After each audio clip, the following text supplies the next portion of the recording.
The Great Molasses Flood of Boston. Imagine drowning in molasses, not water, not quicksand, molasses, thick, sticky, sweet.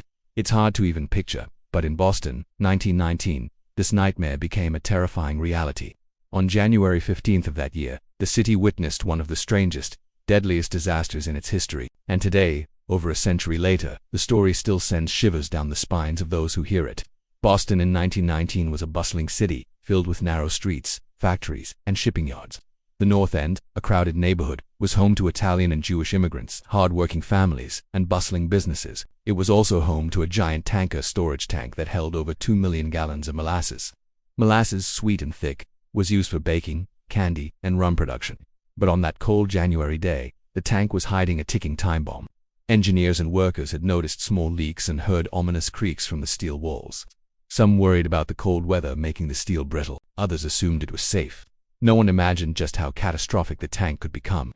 At 12:30 p.m., with the winter sun glinting off icy streets, the tank gave way. It burst with a roar, sending a wave of molasses, 40,000 tons strong, rushing through the streets. Imagine a moving wall of syrupy darkness, up to 25 feet high, barreling at 56 kilometers per hour or 35 miles per hour through Boston. Buildings crumbled under the weight, streetcars were knocked off their tracks, and entire homes were flattened. Horses pulling carriages were trapped, sinking into the thick, sticky mess. People tried to run, but the molasses was relentless.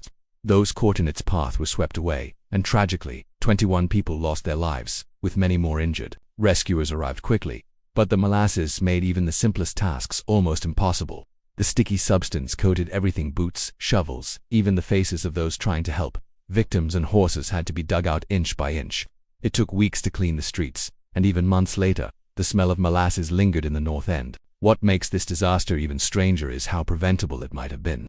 The tank had been poorly constructed and hastily filled, with engineers ignoring warnings about structural weaknesses. Cold weather made the steel brittle, and temperature fluctuations created pressure inside. The molasses itself, thick and sticky, made rescue work almost comical in a horrifying way. Firefighters and volunteers sank knee-deep as they tried to save trapped victims. Horses had to be hoisted out of the goo. Imagine firefighters covered head to toe in molasses while trying to dig out people and animals.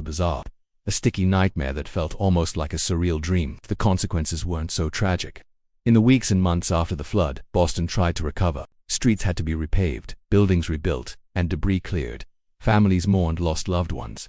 The company responsible for the tank faced a massive lawsuit, which ended up changing engineering regulations across the United States. Tanks had to be properly tested and built to prevent disasters like this from happening again. But there was another odd legacy. On hot summer days, some locals say the streets still carry a sweet, lingering scent of molasses.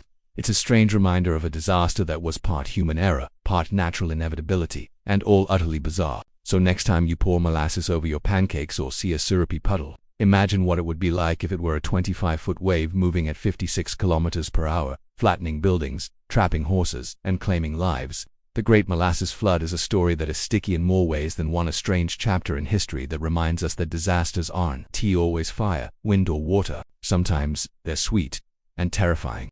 And in Boston, some say, on a hot summer day, if the wind is just right, you can still catch a whiff of that sweet, deadly flood.